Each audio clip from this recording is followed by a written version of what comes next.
Hello YouTube, my name is Daniel and welcome to another edition of Education 180. Now you may be wondering why I'm sitting here making this YouTube video for you. Well, here's the deal. Today I'm going to be talking about the second section in the logical reasoning portion of the LSAT called Strengthening the Argument. Now you may be wondering what strengthening the argument is. Essentially, you're going to be looking for premises that strengthen the conclusion of the argument.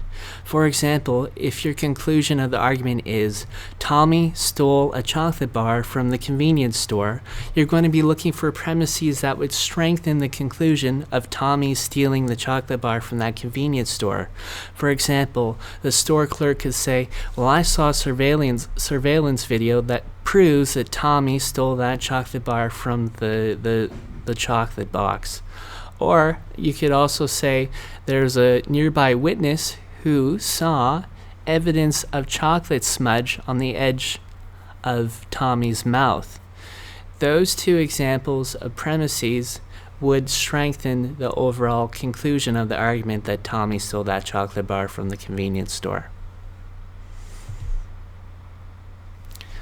Here are some common question stems you'll encounter when answering strengthen the argument type questions. Which one of the following, if true, would most strengthen the argument?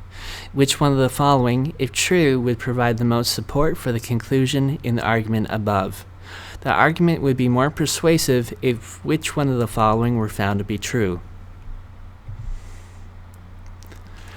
Remember to eliminate incorrect answers and identify the correct answer.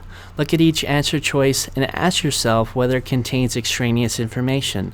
If the answer is no, then eliminate. An answer choice is redundant and therefore cannot help strengthen the argument. If yes, then continue to the second test.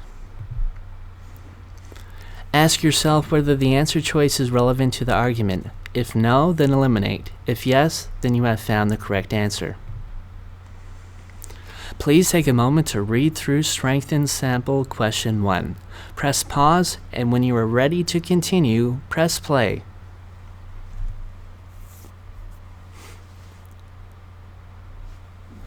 Let's take a look together at Strengthen Sample Question 1. It reads as follows. Alcohol consumption has been shown to cause high blood pressure and liver disease. Consequently, it is incumbent on the government to ban all advertisements that encourage alcohol consumption. Which one of the following principles, if established, most strongly supports the argument? So the first thing that you want to do is take a look at the question stem, and this will tell you what sort of question type that you have. So I clue in on this bottom part, most strongly supports the argument, so that I know I'm primed ahead of time that this will be a strengthen the argument sample type question. And I also want to look at what are the premises and where are the conclusion. So I know that the conclusion, which I'll use in blue,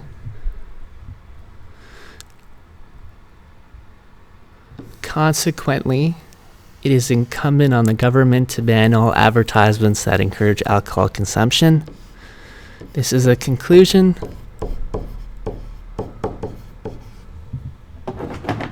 And everything else leading up to it are the premises, or in other words, arguments that support the overall conclusion.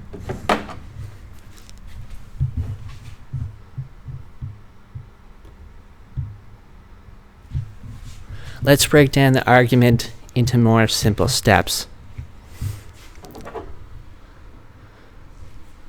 So the first part,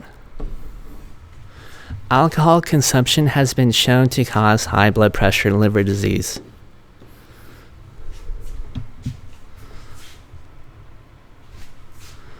So blood pressure and liver disease, which is right here.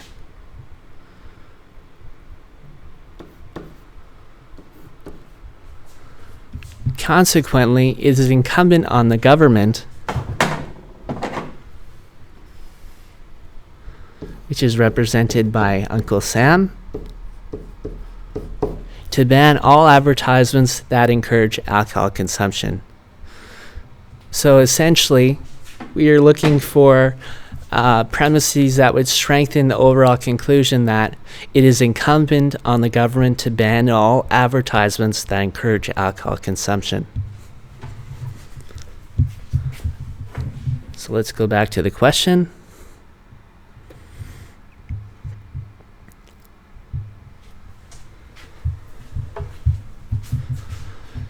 So, A reads as follows: the government should require advertisers to disclose the risks associated with the products they promote. So this question stem, this question A is not strong enough. They want an outright ban in the argument, not just a disclosure of the health risks. So because it's not strong enough, it's too general, A is incorrect. So look cross-out A. B, advertisements should not show people doing things that are harmful to themselves. So this again is too general because the principle established in the main argument is only for alcohol, and not everything that could be harmful to themselves, such as sky jumping, skydiving, for example. So B is also incorrect in that it's too general in its scope.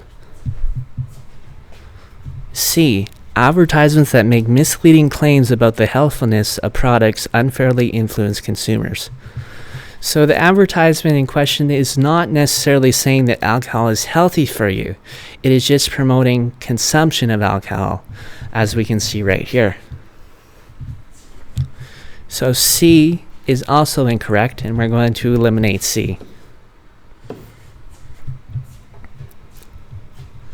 D, alcohol consumption has been shown to have many harmful effects on the human body.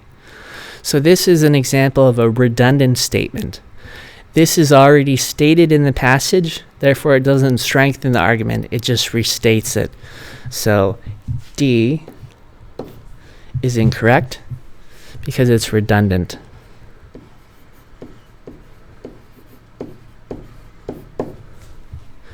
E, advertisements should promote only healthful products. So this fits with the main argument.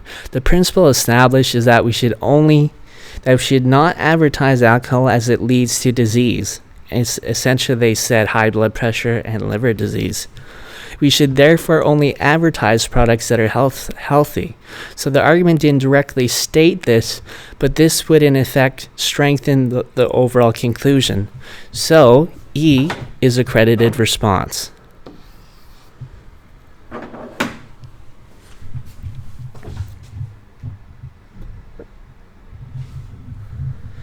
Please take a moment to read through Strengthen Sample Question 2. Press pause, and when you are ready to continue, press play.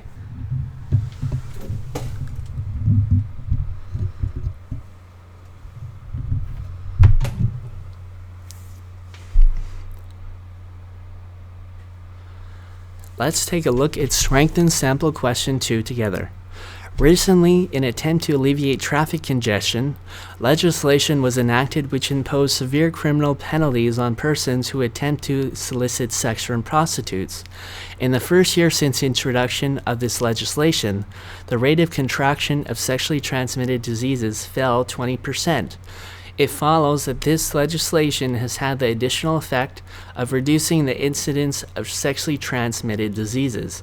Which one of the following, if true, most strengthens the argument? So let's first off take a look at the question stem to identify which type of question this is. And this is fairly straightforward because I can see that in the question stems it says most strengthens the argument, so that I know that this is a strengthening the argument type question. And next, let's take a look at the premises and the conclusion. And very often when you're trying to identify the conclusion, there are lots of key words that you can look for to help you find the conclusion more quickly. It follows helps me to identify the conclusion. It follows that this legislation had the additional effect of reducing the incidence of sexually transmitted diseases.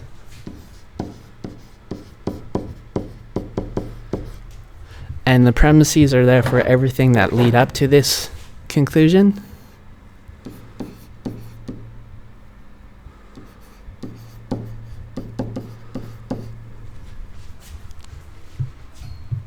And essentially the argument is, because the legislation was enacted,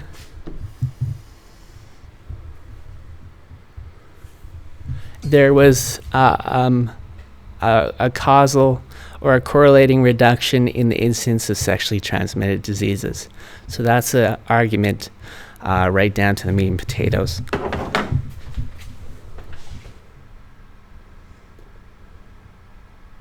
But we can also break it down further step by step. So the first part says,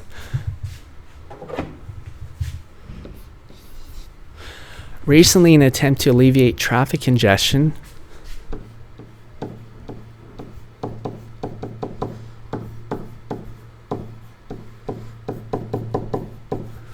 legislation was enacted. So here's the legislation.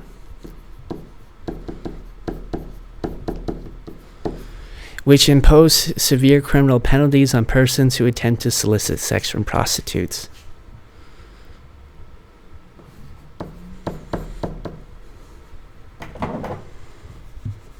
So that's represented by my car with a John trying to solicit sex from the prostitute.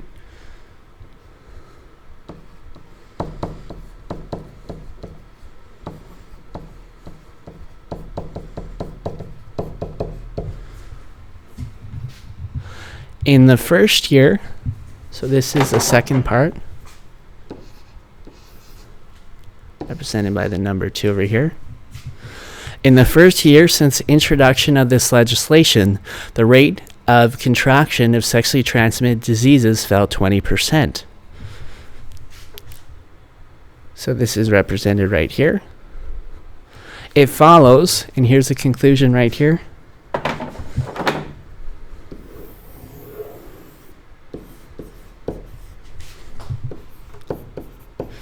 It follows that this legislation has had the additional effect of reducing the incidence of sexually transmitted diseases.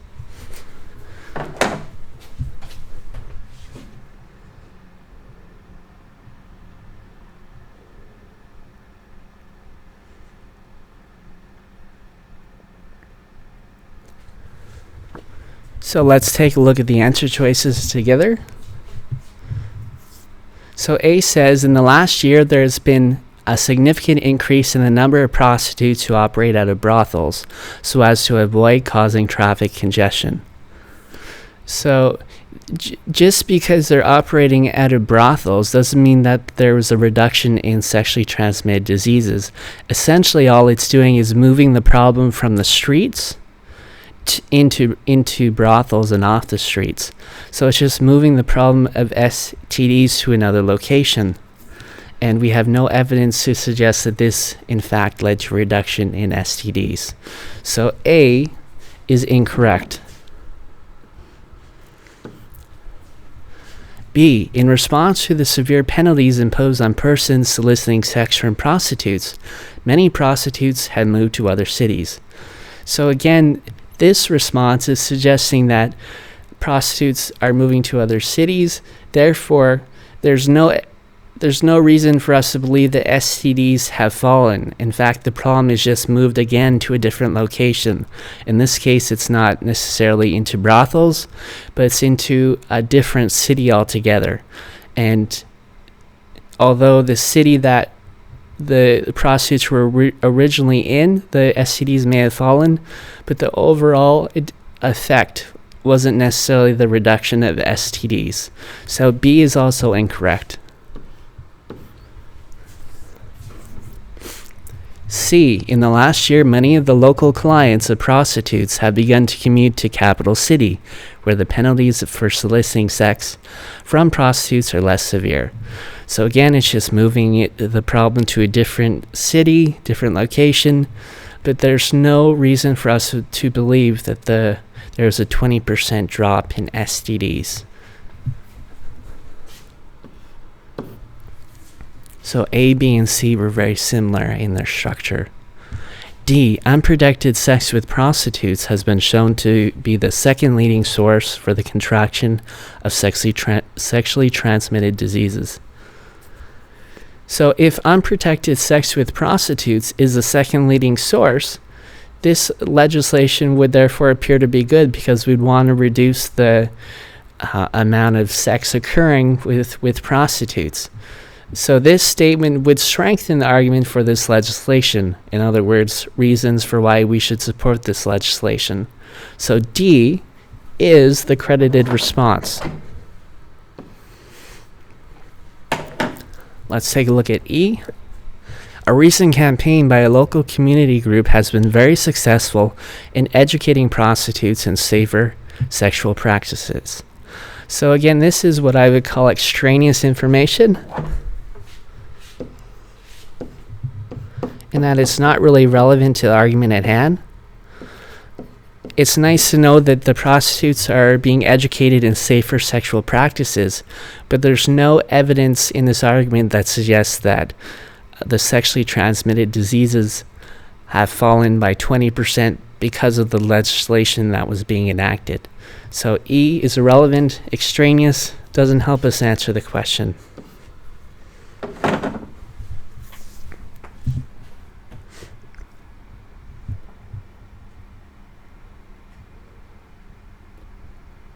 Please take a moment to read through Strengthen Sample Question 3. Press pause, and when you're ready to continue, press play.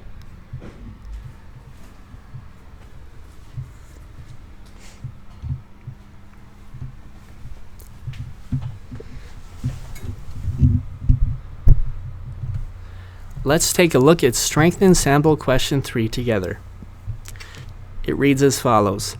5 years ago, legislation was passed requiring automobile manufacturers to install driver's side airbags in all passenger vehicles in order to decrease the incidence of injury in automobile accidents. However, airbag usage is fraught with difficulties such as early deployment, excessive inflation force, and a false sense of security, whereby some members of the public neglect to wear their seatbelts. Since the mandatory institution of airbags, statistics reveal that a greater incidence of injury to drivers in automobile accidents has in fact resulted. Clearly, airbag legislation was ill-advised. So which one of the following, if true, provides the strongest additional support for the conclusion above? So let's take a look at the question stem first.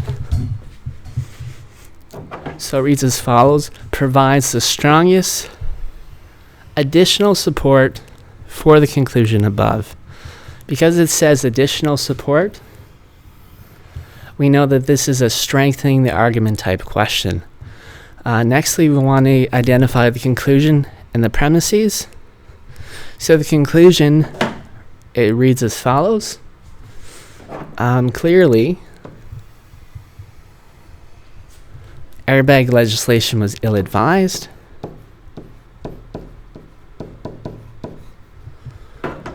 And therefore, everything else leading up to it are the premises that are supporting the conclusion.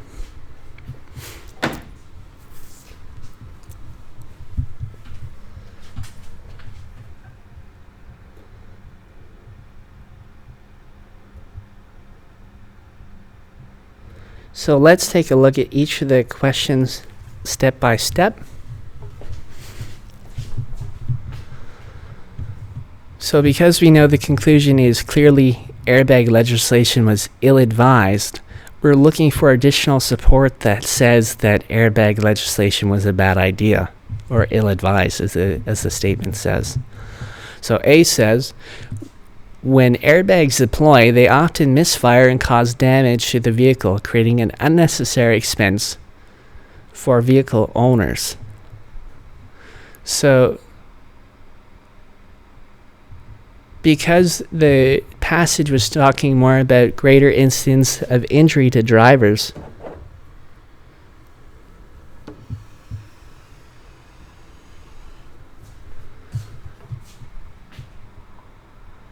A would be an incorrect choice because it's talking about damage to the vehicle when we were more concerned about injury to the driver. So I guess the conclusion is actually the prior statement as well. Since the mandatory institution of airbag statistics revealed that greater incidence of injury to drivers in automobile accidents has in fact resulted. Clearly, airbag legislation was ill-advised. B. Motor vehicle accidents in which airbags have been deployed often result in grievous injury to the driver. This was already stated in the passage.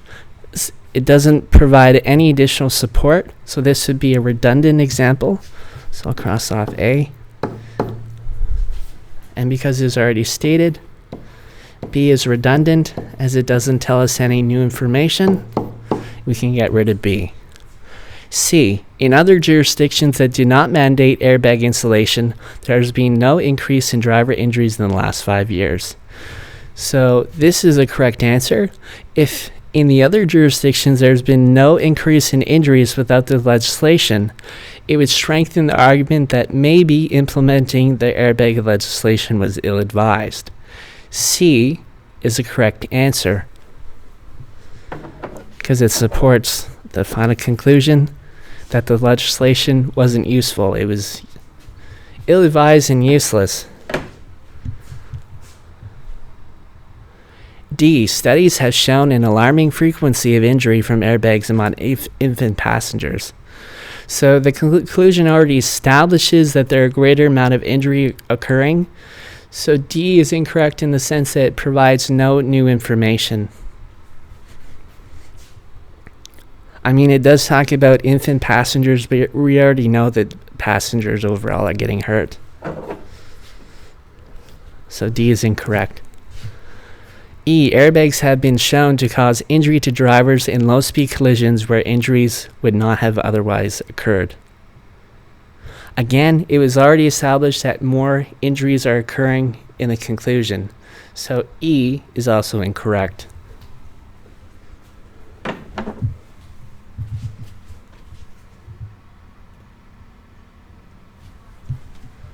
Once again, thank you for watching. Don't forget to like us on YouTube. And until next time, happy LSAT writing.